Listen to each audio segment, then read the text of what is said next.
आपको एक बात जानकर और हैरत होगी, बहुत सारे लोग ये समझते हैं कि शायद जिस तरह से आज बहुत सारे लाखों की तादाद में फिलिस्तीन के रहने वाले दूसरे मुल्कों में रह रहे हैं रिफ्यूजी की तरह कैंपों में, ऐसे ही मामला ज़ायनिस्टों का होगा, यहूदियों का होगा।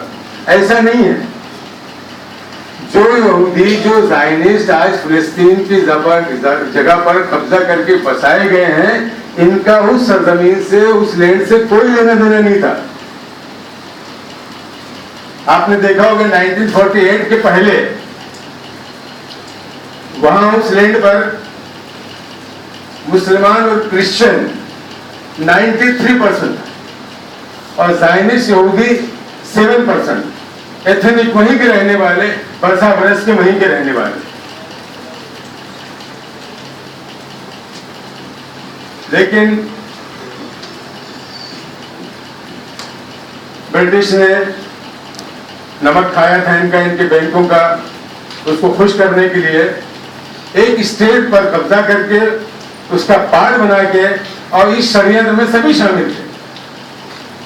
अमेरिका, यूरोपियन कंट्रीज और यूएन भी षड्यंत्र में पूरी तरह शामिल था, क्योंकि आज यूएन क्या है? यूएन अमेरिका और यूरोपियन कंट्रीज का गुलाम है, उसके लिए खेल है। अपने तौर पे कोई फैसला नहीं कर सकते, कुछ नहीं कर सकते। अब देखिए, कल बाकी-मोन का स्टेटमेंट आया है, कल जाके डिनाउंस किया उसने। अब तक उसको इस्राइल की दरिंदगी नहीं दिखाई दी।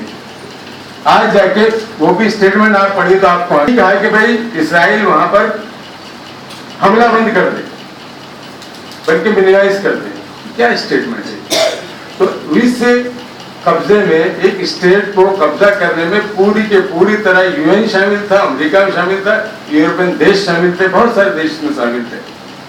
और जो लोग वहां रहते, मैक्सिमम जो कॉलोनीज बसाई गई है इसराइल में, उसमें अरब देशों के रहने वाले यहूदी एक भी नहीं, एक भी ज़ायनिस्ट नहीं। जो एथनिक यहूदी वहां थे वो 7% थे।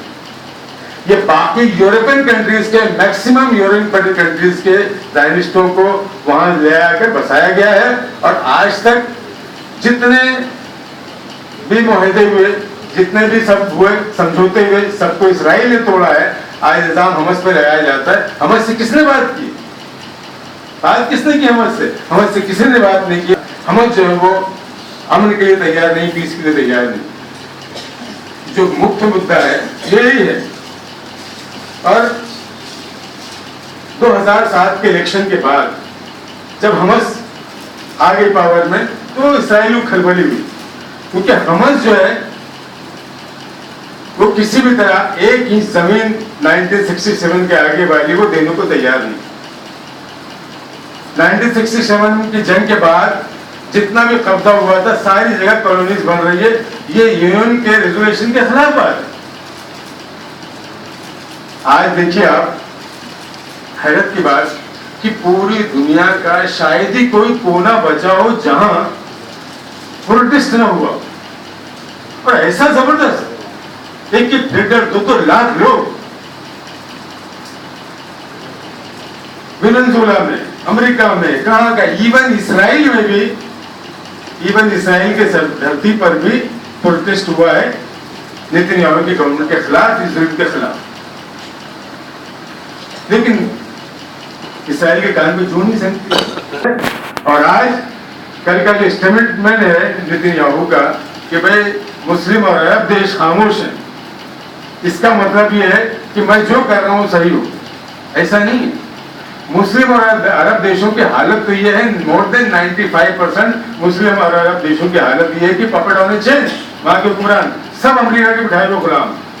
कोई चुनी हुई सरकारें हैं तो उनको धमकी कि अगर हमारी बात नहीं मानोगे तुमको हटा दिया जाएगा। सारे अरब मुल्क के ये हाल है, मैक्सिमम मुस्लिम कंट्रीज का ये हाल है। वो बोलेंगे क्या? सबको दबा के रखा हुआ है। लेकिन जनता बोल रही है, पूरी दुनिया की जनता बोल रही है। इतना मास प्रोटेस्ट, इतना मास सपोर्ट मुझे तो नहीं याद पड़ता कभी भी पूरी दुनिया में हुआ हो किसी बात की। मास सपोर्ट, जनता बाहर आ रही है, जनता सपोर्ट कर रही है। साथियों, 3 बातें हैं इसराइल की। एक तो ये है कि उसका ग्रेटर इसराइल का ख्वाब जो दरियाई नील से लेकर ईरान के बॉर्डर तक के वो देख रहे हैं, शायद और भी कहीं देखें। एक तो ये है इसके पीछे मुख्य कारण। और दूसरा कारण जो अभी अभी गार्जियन, ब्रिटिश का अखबार है गार्जियन, उसमें इंटरनेशनल सिक्योरिटी एक्सपर्ट हैं डॉक्टर नफीस अहमद, उनका आर्टिकल आया है जिसमें उन्होंने कहा है कि भाई 2007 से पहले गजा का जो पट्टी है, गजा के पट्टी के समुद्रों के आसपास तेल के भंडार, गैस के भंडारों का पता चला। और इसराइल के जो साइंटिस्ट हैं उन्होंने इसराइल को बताया है कि भाई गैस के जो भंडार, जो तेल के भंडार है इसराइल में, वो 20 तक खत्म हो जाएगी और क्राइसिस में आ जाएगा पूरा इसराइल। और यहाँ जो भंडार मिले हैं डॉक्टर नफीस अहमद के मुताबिक गार्जियन अखबार में 1.4 खरब क्यूबिक मीटर, इतना बड़ा भंडार। ये भी उसका मकसद है कि वहां से पूरे फिलिस्तीनियों को भगा दिया जाए गजा से और फिर पूरे वहां पर कब्जा कर लिया जाए। धीरे धीरे पूरे फिलिस्तीन को ये लोग ज़ायनिस्ट स्टेट बनाना चाहते हैं।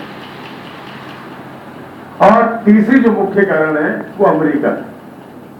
अमेरिका चाहता है कि वहां पर इसराइल इसी तरह कायम रहे ताकि सारे अरब देश और आसपास के मुस्लिम देश डरते रहें, उनको वो पालते रहें, लॉलीपॉप देते रहें, और हम अपने वहां जो तेल की दौलत है और दूसरी जो दौलत है उस पर कब्जा करते रहे।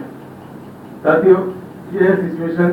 हमारे साथ हमारे नेता मौजूद हैं, तो पार्लियामेंट में जो इंडिया में सूरत हाल है, मैं सिर्फ एक बात उसमें कहना चाहता हूँ, आपके माध्यम से सुषमा स्वराज जी तक एक बात